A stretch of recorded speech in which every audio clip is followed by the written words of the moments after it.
So dear students, today we are learning few important terms, and these terms related to the topic structure of atom. So first we discuss what is valency. So valency is what? Combining capacity. Correct. So valency is combining capacity of an element.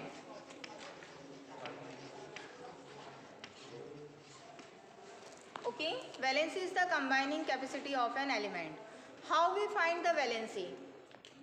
How we find the valency? With the help of atomic number. Anything else?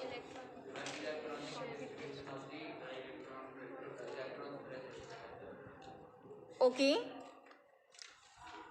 So whenever we have to find out the valency, we should know about the electrons present in an atom. Okay, how many electrons are present? That we have to check and that we have to find out. Then basically we have to see the electronic configuration and then we have to check the electrons present in the last orbit. Yesterday we have done the Bohr-Bury scheme, and in that scheme we have studied that last orbit contains 8 electrons. How many electrons? 8. Clear? Maximum 8 in the last orbit. So we have to check that how many electrons are present in the last orbit, how many electrons are required to complete the octet, whether electrons are gained or not. Okay, all these things we have to check. So just take an example here. We are taking an example of sodium. Sodium has electronic configuration 2, 8, 1. Now let me know here, how many electrons are required to complete the octet? 7. Yes, 7 electrons are required to complete the octet, right? But is it possible for the sodium to gain 7 electrons? No. So obviously, what is the next option? It will lose 1 electron. To lose 1 electron. Okay. So it means that in this case, in case of sodium, there is loss of 1 electron. Okay. Oxygen. What is its atomic number? 8. Electronic configuration? 2. Oxygen? 2,6. Okay. 2, 6. So how many electrons are required to complete the octet? 2 electrons. Clear? It is easy for oxygen to gain 2 electrons. Right? So in this case, there is gain of 2 electrons.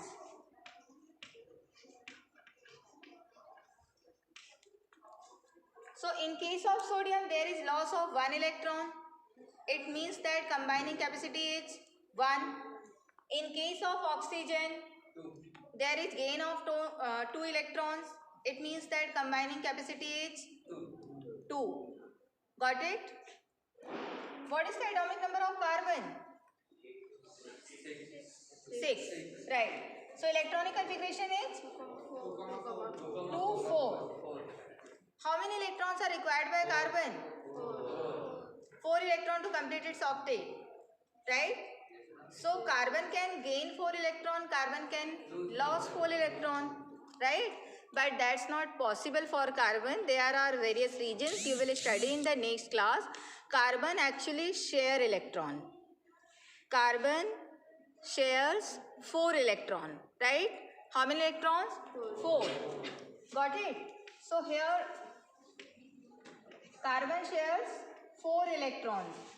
So you please just see that there is loss of electron, there is gain of electron, and there is sharing of electrons. Got it? To complete the octet. So we can say that the number of electrons gained, lost or shared so as to make the octet of electrons in the outermost shell gives us directly the combining capacity of that element. Number of electrons gained, number of electrons lost, or number of electrons shared will give you combining capacity of that element, right? Now in this case, just take sodium. Sodium is a metal. Sodium has electronic configuration 281. Sodium will lose 1 electron. Okay, sodium will lose 1 electron. So valency of sodium is 1. Clear? Valency of sodium is 1. So all metals have tendency to lose electrons because in the last orbit of all metals, electrons are present. These electrons are 1 or 2 or 3. For example, in sodium, last orbit contains 1 electron. In magnesium, 2 electrons. In aluminium, 3 electrons. So for metals, it is very easy to lose electrons. Yes, beta. But in the case of neon, what will happen? It is a noble gas. Yeah, it's a noble gas, right?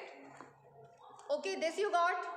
Combining capacity of sodium, combining capacity of all metals. Okay, what about non-metals? So when we are taking non-metals, for example, chlorine.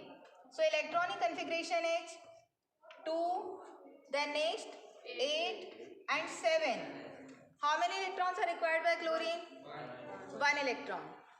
So chlorine can gain 1 electron. So combining capacity of chlorine is what? Combining capacity of chlorine is 1. 8 minus 7 is equal to 1. We can subtract the outermost electron from 8 and we are getting the combining capacity of chlorine. Or simply we can calculate number of electrons lost by metal or number of electrons gained by non-metals. Right? Now, one more thing, that is neon. What is the electronic configuration of neon? 8, that is 10 atoms. 2, 8. So total electrons are 10. So obviously in the last orbit, how many electrons are there? 0. Last orbit, how many electrons are there? 8 electrons. So how many it requires to complete the octet? 0. Okay, 0 electron. So in this case, what will happen? Neon is having valency 0.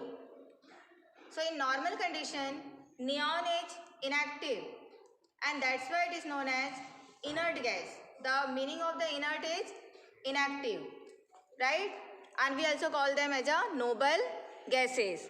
So neon, argon, all these are the gases, these are the inactive gases. Or we can say that inactive element. And for inactive element, there is a word inert.